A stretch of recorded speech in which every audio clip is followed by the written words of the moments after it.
ধ্রুব, এর থেকে নিজের হাতে মেরে ফেলতে আমায়, বেঁচে যেতাম তোমার প্রতারণা হতে।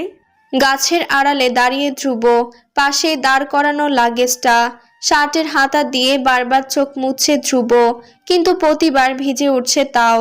ধ্রুব ঠোঁট কামড়ে কাঁদছে আর দেখছে পূর্ণতাকে, অসহায় তার দৃষ্টি। আমি চলে যাচ্ছি মায়াপুরী, অনেক অনেক দূরে চলে যাচ্ছি।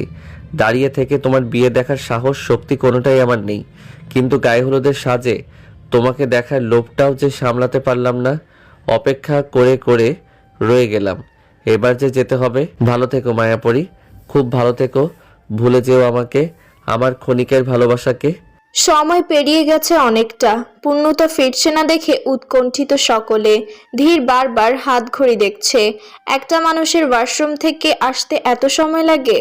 আশরাফ বাবুর্চিদের রান্নার জায়গায় তদারকি করছিলেন, খবর পেলেন পূর্ণতা নেই। দ্রুত পায়ে সায়রার কাছে গেলেন তিনি। পূর্ণতা কোথায়? আর মিশ্রাকে তো দেখিনি সারাদিন। সায়রা বললেন, পূর্ণতা ওয়াশরুমে, মিশু কোথায় জানি না, হয়তো কোথাও আড্ডা দিচ্ছে, এসে যাবে। তুমি তাহলে যাও, পূর্ণতাকে নিয়ে এসো। তোমার বড় আপা আমাকে গিয়ে জিজ্ঞেস করেছেন মেয়ে কোথায়, পালালো নাকি? এটা কোনো কথা? সায়রা মাথা নেড়ে শ্বাস ফেলে বললেন, আপাও না, আজও কথাবার্তা শুধরালো না আপনার। যাচ্ছি আমি। সায়রা পা বাড়ালেন, হঠাৎ পেছন থেকে ডেকে উঠে ধীর। ফুপি, সায়রা পিছু ঘুরলেন। ধীর, স্টেজ থেকে নেমে এলি কেন? পূর্ণার কাছে যাচ্ছিলে? হ্যাঁ। তোমাকে যেতে হবে না, আমি দেখছি ও কোথায়। সায়রার ইচ্ছে হলো না ধীরকে যেতে দিতে, কিন্তু মুখের উপর মানাও করতে পারলেন না। মেকি হেসে বললেন, আচ্ছা যা। ধীরের মুখ কালো। পূর্ণতার আগের পূর্ণতা নেই, যে সারাক্ষণ ধীর ভাইয়া করত, মালার মতো জপত তার নাম। বিয়ের কথা উঠতেই কি ওর এত পরিবর্তন? ভাবতে ভাবতে ওয়াশরুমের সামনে এলো ধীর। দরজার সিটকিনি বাহিরে থেকে দেওয়া, মানে ভেতরে কেউ নেই। পূর্ণতা কি উপরের ওয়াশরুমে গেল নাকি রুমে গিয়েছে? ধীর ফিরে আসতে ধরবে, এর মধ্যে পেছন থেকে শেরবানির কোনা টেনে ধরল কেউ একজন। কৌতূহল নিয়ে ফিরে চাইল ধীর, তার চাচাতো ভাইয়ের ছোট্ট মেয়েটা দাঁড়িয়ে। ধীর আলতো হেসে ঝুঁকে গেল, গাল টেনে বলল, কিছু বলবে মুন্নি? মুন্নি মাথা ঝাঁকালো, মানে বলবে। ধীর জিজ্ঞেস করলো, কি বলবে বলো? 3.5 বছরের মেয়েটা কথা না বলে ধীরের দিকে একটা ছোট্ট কাগজ বাড়িয়ে দিল। ধীর ভ্রু কুচকায়। এটা কি? একতা আন্টি দিয়েছে। কোন আংটি? মুন্নি পেছন ফিরল, খোঁজার চেষ্টা করলো সেই আন্টিকে, না পেয়ে ধীরের দিকে তাকালো আবার। মাথা চুলকে ধীরের হাতে কাগজ ধরিয়ে দিয়েই ছুট লাগালো। ধীর চেয়ে রইল বোকার মতন, মোড়ানো কাগজ খুলে টান টান করে মেলে ধরল চোখের সামনে। স্টোর রুমে এসো ধীর ভাইয়া, আমি অপেক্ষা করছি।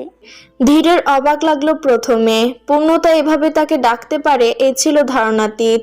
পূর্ণতা কি তাহলে বদলায়নি, একই রকম আছে? বাড়ি ছেড়ে চলে যাবেই বলেই কি এই মনমরা হয়ে থাকা? হতেই পারে, না হলে এভাবে চিরকুট লিখে ডাকবে কেন? নিশ্চয় বিয়ের আগে অল্প স্বল্প কাছাকাছি আসতে চাইছে ও। ধীর মুচকি হাসলো, নিজে নিজে আওড়ালো, বেশ রোমান্টিক তো আমার বউটা। আমি তো আরো ইতস্তত করছিলাম এসব নিয়ে। ধীর আনন্দ মনে স্টোর রুমের দিকে পা বাড়ালো, গিয়ে দেখলো দরজা হা করে খোলা। ধীর ভেতরে ঢুকলো, জানালার পাল্লাগুলো সব আটকানো, আলো আসার উপায় নেই। ঘরের মধ্যে অন্ধকার, দরজা দিয়ে যতটুকু আলো আসছে তাতেও ধীর দেখতে পাচ্ছে না কিছু। অন্ধকারের মধ্যে পূর্ণতা কি করছে? ধীর উঁচু কণ্ঠে ডাকতে গেল, তখন মনে পড়ে গেল কেউ এভাবে দেখলে খারাপ ভাববে, হোক কাল বিয়ে। কিন্তু এর মধ্যেই বরকনে স্টেজ থেকে নেমে এখানে এসেছে, এসব অনেকেই ভালো চোখে দেখবে না। ধীর চাপা কণ্ঠে ডাকলো, পূর্ণা, এই পূর্ণা। ওপাশ থেকে উত্তর নেই। ধীর 1-2 পা এগিয়ে ফের ডাকলো, এবারেও না। ধীর বিরক্ত হয়ে বলল, নিশ্চয়ই আমার সঙ্গে কেউ মজা করছে। ধ্যাত। ধীর ফিরে যাবার জন্য কদম ফেললো, ঠিক তখনই ভেসে এলো চিকন মেইলি কণ্ঠ। ধীর ভাইয়া কোথায় যাচ্ছ? আমি তো এখানে। থমকালো ধীর, পরিচিত স্বর শুনে চোখ শুরু করলো। কে? সে কি, আমাকে চিনতে পারছো না? ধীর কিছু বলবে, হুট করে স্টোর রুমের দরজা কেউ টেনে বন্ধ করে দিল। ধীর ভোরকে তাকালো, দরজার দিকে যাবে, এর মধ্যে কণ্ঠটি ফের বলে উঠে, পূর্ণতা ডাকলো আর তুমি চলে এলে ধীর ভাইয়া? কি করতে এলে? হবু বউকে চুমু খেতে? ধীর দাঁত কিরমির করলো, বেশ বুঝেছে এটা কে। নিশ্চিন্ত হতে দ্রুত দেয়াল হাতড়ে সুইচ টিপলো। পুরো ঘর আলোকিত হলো। আলোর মধ্যে মিশ্রাকে দেখতেই ধীর ধমকে বলল। তুই এখানে কি করছিস? মিশ্রা এগিয়ে এলো। অবাক হলে? ভেবেছিলে পূর্ণতা থাকবে আর নষ্টামি করবে দুজন। ধীর দাঁত পিষে ধরলো। মুখ সামলে কথা বল, বেয়াদব। মিশ্রা নিজের ঠোঁটে আঙ্গুল চেপে বলল। আজ তোমার কোনো হম্বিতম্বি চলবে না ধীর ভাইয়া।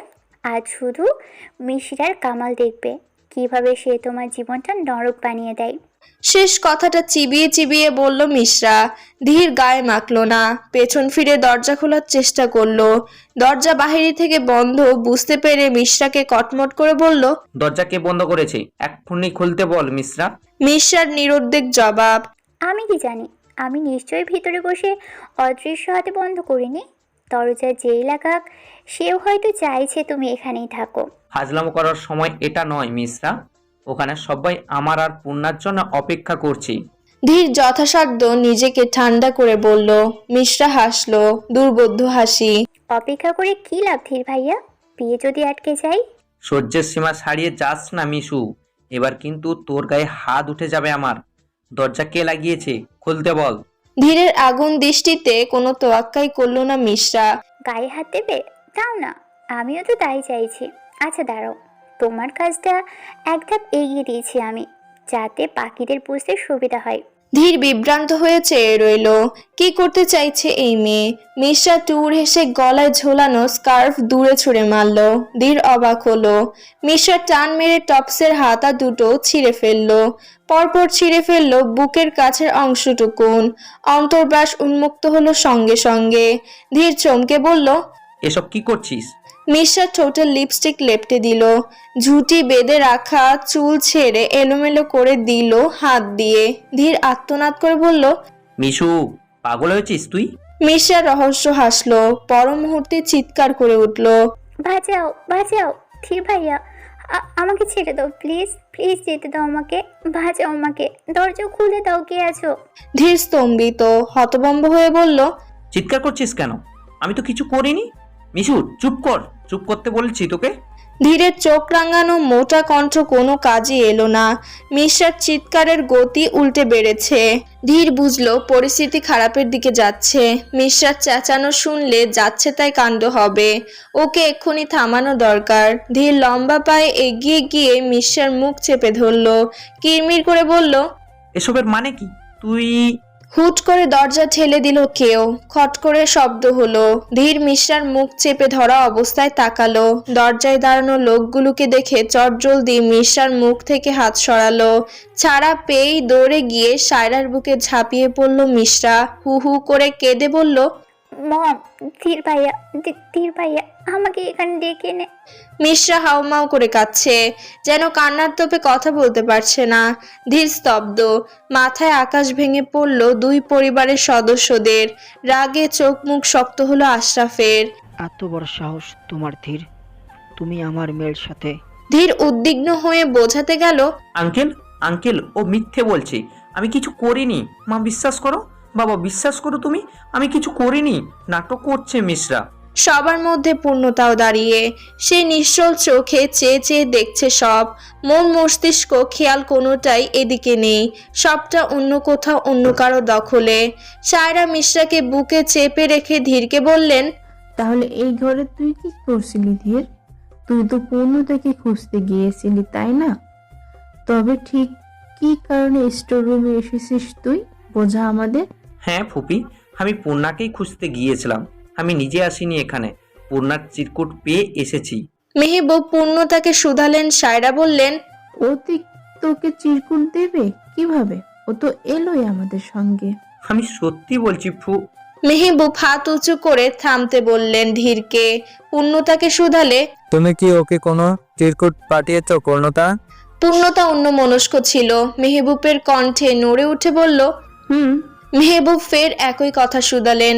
তুমি কি ধীরকে কোনো চিরকুট পাঠিয়েছো? পূর্ণতা আগে পিছে কিছুই শোনেনি, শুধু আস্তে করে জবাব দিল মেহেবুবের প্রশ্নের। না, পাঠাইনি। ধীর বিস্মিত হয়ে বলল। তার মানে এখানে তো তোর নাম লেখা ছিল পূর্ণা। চিরকুটটা আমাকে দেখাও ধীর। মেহবুবের গম্ভীর মোটা আওয়াজ। ধীর মাথা নিচু করে ফেললো। চিরকুট তো সেখানে ফেলে এসেছে। সে কি জানতো এরকম একটা নোংরা পরিস্থিতিতে ফেসে যাবে এসে? কি হলো? তোমার বাবা কি বললেন শুনতে পেলে না? দেখাও আমাদের। আশরাফের কথায় ধীর চোখ নামিয়ে বলল। ওটা আমার কাছে নেই আঙ্কেল, আমি ফেলে দিয়েছি। আশরাফ বললেন। বাহ, এরপরে ও তোমাকে বিশ্বাস করতে বলছো? ধীর উত্তেজিত হয়ে বলল। হ্যাঁ বলছি আমি, কারণ আমি কিচ্ছু করিনি। ধীর তড়িঘড়ি করে পূর্ণতার কাছে গেল, ওর হাত ধরে বলল। এই পূর্ণা, তুই অন্তত আমাকে বিশ্বাস কর। পূর্ণা, করিস তো আমাকে বিশ্বাস? বল না। পূর্ণতা কি বলবে বুঝে উঠছে না। ধীর ভাইয়া আমি পূর্ণতা কিছু বলার আগেই ওকে ধীরের থেকে টেনে আনলেন সেলিনা। নিজের এতক্ষণে নীরবতা ভঙ্গ করে বললেন। না, ও তোকে বিশ্বাস করে না। কিভাবে বিশ্বাস করবে?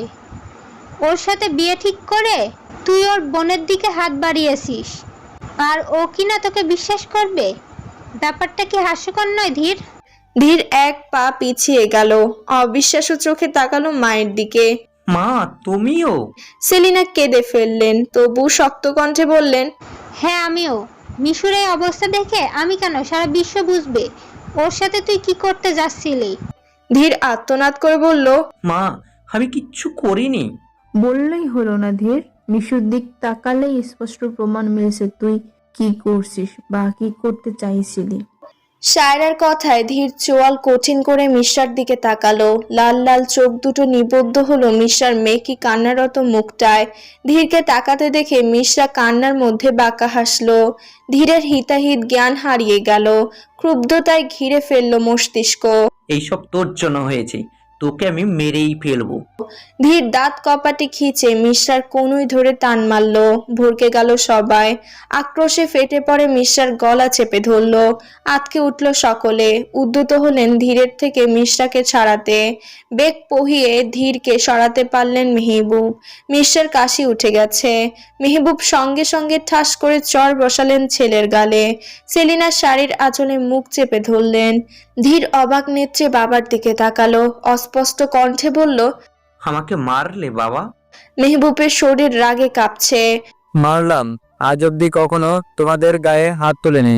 সবসময় আমাদের ছেলেদের নিয়ে গর্ব করেছি আমি, কিন্তু আজ আমার নিজের বড্ড ছোট মনে হচ্ছে ধীর। আর সেটা তোমার মতো ছেলে আমি জন্ম দিয়েছি বলে। শেষ পর্যন্ত নিজের ফুফাতো বোনের সাথে। ধীর কেঁদে উঠল এবার। বাবা, আমি কিচ্ছু করিনি বাবা। কেন বুঝতে চাইছো না তুমি? আমি তো পূর্ণাকে ভালোবাসি। তখন আশরাফ বললেন। না ধীর, এরপর আর আমার মেয়েকে ভালোবাসার কথা মুখে বলো না তুমি। তোমার মতো ছেলের হাতে আমি আমার মেয়েকে তুলে দিব না। আশরাফ মেহবুবের দিকে চেয়ে বললেন। আমি দুঃখিত ভাইজান, আমি আপনার ছেলের সাথে আমার মেয়ের বিয়ে দিতে চাইছি না। ধীরের মাথায় বাজ পড়ল। মিশ্রা মায়ের বুকে মুখ লুকিয়ে বিজয়ী হাসলো। মেহবুব ধীরের দিকে চেয়ে বললেন। আমি চাই না আশরাফ, এরকম একটা ছেলের সাথে আমাদের পূর্ণতার বিয়ে হোক। আমি এক্ষুনি পুলিশকে ফোন করছি। ধীরের চোখ বেয়ে জল গড়ালো। বাবা। সেলিনা আর্তনাদ করে বললেন। এসব কি বলছো তুমি? মেহবুব অটল তার সিদ্ধান্তে। না শেলি, ও আজ যা করেছে তার কোনো ক্ষমা নেই। নিজের ছেলে বলে ওর এত বড় অপরাধ কিছুতেই মেনে নেব না আমি। ওর মতো দুশ্চরিত্রবান ছেলের জেলেই থাকা উচিত। চারপাশে শুরু হলো চাপা গুঞ্জন। বিয়ে বাড়ির অর্ধেক লোক জড়ো হয়ে গেল। সেলিনা কাঁদছেন, মান সম্মান আর অবশিষ্ট নেই। এরকম নোংরা ব্যাপার লোক জানাজানি হলো, এখন মুখ লুকাবেন কোথায়? সেলিনা আক্ষেপে নেতিয়ে গেলেন। কেন এরকম করলি ধীর? মেনেই তো নিয়েছিলাম তোর আবদার, তাও কেন এরকম একটা কাজ করতে গেলি তুই? ধীর ভেজা কণ্ঠে বলল। তোমরা সবাই আমায় অবিশ্বাস করলে। কারো কোনো জবাব পেল না। মেহবুব পকেট থেকে ফোন বের করলেন পুলিশকে কল দেওয়ার জন্যে। সবাইকে চমকে দিয়ে মিশ্রা ফোন ছিনিয়ে নিল। কৌতূহলী চোখগুলো সব আছড়ে পড়ল মিশ্রার উপর। না মামা, তুমি পুলিশকে কিছু জানাবে না। মেহবুব ভ্রু গুটালেন। কেন? মিশ্রা চোখের জল মুছে নরম কণ্ঠে বলল। আজ ধীর ভাইয়াকে পুলিশে ধরে নিয়ে যাবে, কাল বাদে পরশু সে ছাড়া পাবে। তা না হলে বড়জোর 7 বছরের জেল হবে। এই তো, কিন্তু আমার কি হবে মামা? সব লোকজন জেনে গিয়েছে এখানে কি হয়েছে, ব্যাপারটা বাইরে ছড়াবে। এরপর আমার চরিত্রে তো দাগ লেগে গেল। আমি কি করে সমাজে মুখ দেখাবো? কেই বা আমাকে তার ঘরে বউ করে তুলবে।